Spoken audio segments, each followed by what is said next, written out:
Hi friends, welcome to Kokis cooking channel. இன்னைக்கு நம்ம சேனல்ல ஒரு சூப்பரான ஒரு ஸ்வீட் ரெசிபி தாங்க பார்க்க போறோம். கேசரி எப்படி செய்யுதுன்னு பார்க்க போறோம். கேசரி வந்து ரொம்பவே ஈஸியா இந்த மாதிரி பாத்தீங்கன்னா நல்லா சாஃப்ட்டா சூப்பரா வந்திருக்கு பாருங்க. இந்த அளவுக்கு செய்யணும்னா நான் சொல்ற மெஷர்மென்ட்ல இதே மாதிரி ஃபாலோ பண்ணுங்க, சூப்பரா வரும். இப்போ இந்த ரெசிபி எப்படி செய்யணும், என்னென்ன பொருட்கள் தேவைன்றது பார்க்கலாம். வாங்க வீடியோக்குள்ள போலாம். பாருங்க, இப்போ கேசரி செய்யறதுக்கு ஒரு கடாயில ஒரு ஸ்பூன் நெய் ஆட் பண்ணிக்கிறேன்.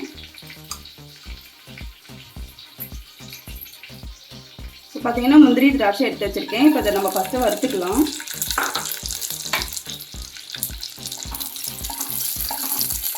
இது கொஞ்சம் நல்லா ப்ரௌன் கலர் வரட்டும். பாருங்கள், இப்போ இது நல்லா கலர் மாறிடுச்சு. இதை எடுத்துடலாம். இது எடுத்து வச்சிடலாம். இது கூடவே இன்னும் ஒரு அரை ஸ்பூன் நெய் சேர்த்துக்கிறேன். ரவை வந்து நான் 1 கப் அளவு எடுத்திருக்கேன். இப்போ அதையும் சேர்த்துக்கலாம். அதில்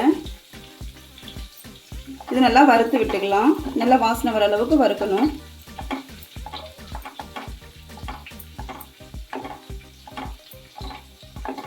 பாருங்க, இப்போ இது வந்து மிதமான தீயில கருகிடாமல் நம்ம ஒரு 5லேருந்து 6 நிமிஷம் நல்லா வாசனை வர அளவுக்கு நம்ம வறுக்கணும். இது நல்லா வறுபட்டுருச்சு. இப்போ இது வேறு பிளேட்டில் மாற்றிக்கலாம். இப்போ அதே கடாயை எடுத்துக்கலாம். அதில் வந்து நான் 1 கப் அளவுக்கு ரவை ஆட் பண்ணியிருந்தேன்.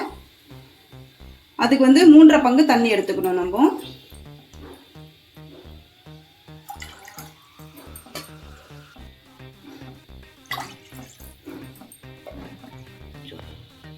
பாருங்க, 3/4 கப் அளவுக்கு தண்ணி சேர்த்துக்கலாம்.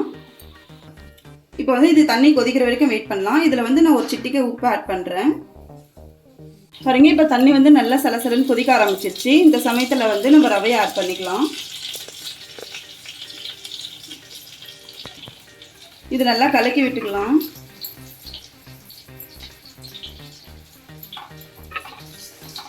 பாருங்க, இது நல்லா கட்டி விடாமல் நல்லா கலக்கி விட்டுட்டே இருங்க. ஒரு 2 நிமிஷம் கலக்கி விட்டுட்டு நம்ம மிதமான தீ வச்சு நம்ம ஒரு தட்டு போட்டு மூடி வச்சிடலாம். அப்போ வந்து நல்லா இந்த ரவை வந்து நல்லா மலர்ந்து வரணும் நமக்கு. அப்போ தான் வந்து சாப்பிட்றதுக்கு சாஃப்டாக இருக்கும் நல்லா கேசரி.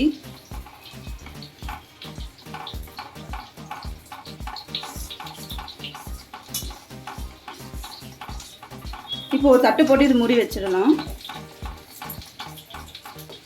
பாருங்க, இப்போ ரவை நல்லா மலர்ந்து வெந்து வந்திருக்கு. இந்த சமயத்தில் நம்ம சுகர் ஆட் பண்ணி கலக்கி விட்டுடலாம். பாருங்க, நான் 1 கப்பு ரவைக்கு 1 கப்பு சர்க்கரை எடுத்திருக்கேன். உங்களுக்கு ஸ்வீட் கம்மியாக வேணும்னா நீங்கள் 3/4 கப்பு ஆட் பண்ணிக்கோங்க, கரெக்டாக இருக்கும்.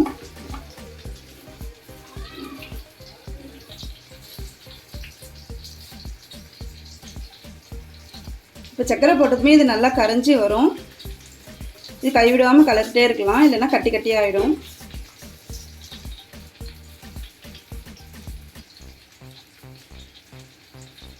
இப்போ பாருங்கள், சக்கரை நல்லா கரைஞ்சிருச்சு. நான் வந்து ஃபுட் கலர் வந்து தண்ணியில் லைட்டாக தண்ணி ஊற்றி கொஞ்சமாக கரைச்சி வச்சுருக்கேன். இப்போ அது கூட ஆட் பண்ணிக்கலாம்.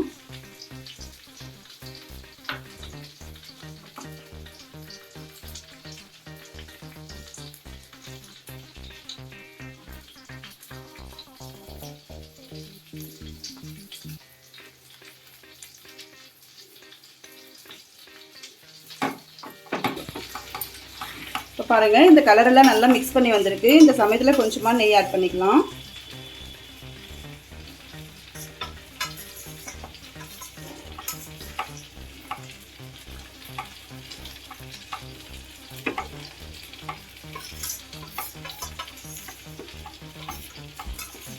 நீங்கள் ரவைக்கு வந்து தண்ணி எடுக்கிற அளவு பொறுத்து தான் நம்மளுக்கு வந்து நல்லா ஒரு சாஃப்ட்னஸ், நல்லா ஒரு லிக்யூடாக இந்த அளவுக்கு வரும். 1 பங்கு ரவைக்கு 3/4 பங்கு அளவு தண்ணி நீங்கள் எடுத்தால் தான் கரெக்டாக இருக்கும்.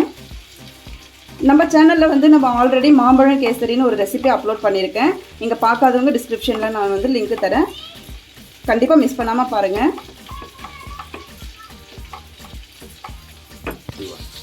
கொஞ்சமாக ஏலக்காய் நுணுக்கி போட்டுக்கலாம். அதில் நல்லா வாசனைக்கு சூப்பராக இருக்கும். இப்போ இது கூடவே இன்னும் கொஞ்சம் நெய் ஆட் பண்ணுறேன்.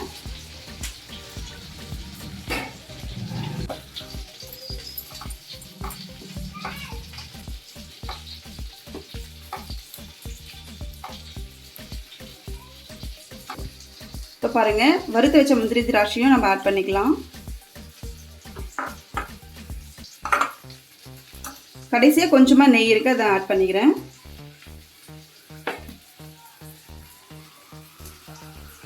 பாருங்கள், இப்போ நல்லா ஒட்டாமல் வருது.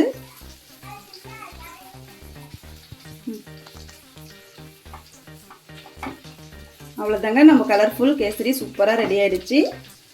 இது வேறு பவுலில் மாற்றிட்டு உங்களுக்கு எப்படி இருக்குன்னு காட்டுறேன். பாருங்கள், நம்மளுடைய சூப்பரான கேசரி சூப்பராக ரெடி ஆகிடுச்சு. ரொம்பவே ஈஸியாக டேஸ்டியாக செஞ்சிடலாம். இந்த ரெசிபி உங்களுக்கு பிடிச்சிருந்தா கண்டிப்பாக கோகிஸ் குக்கிங் சேனலுக்கு லைக் பண்ணுங்கள், ஷேர் பண்ணுங்கள், மறக்காமல் சப்ஸ்கிரைப் பண்ணிக்கோங்க. இன்னொரு நாள் இன்னொரு இன்ட்ரெஸ்டிங் ரெசிபியில் பார்க்கலாம். தேங்க்யூ.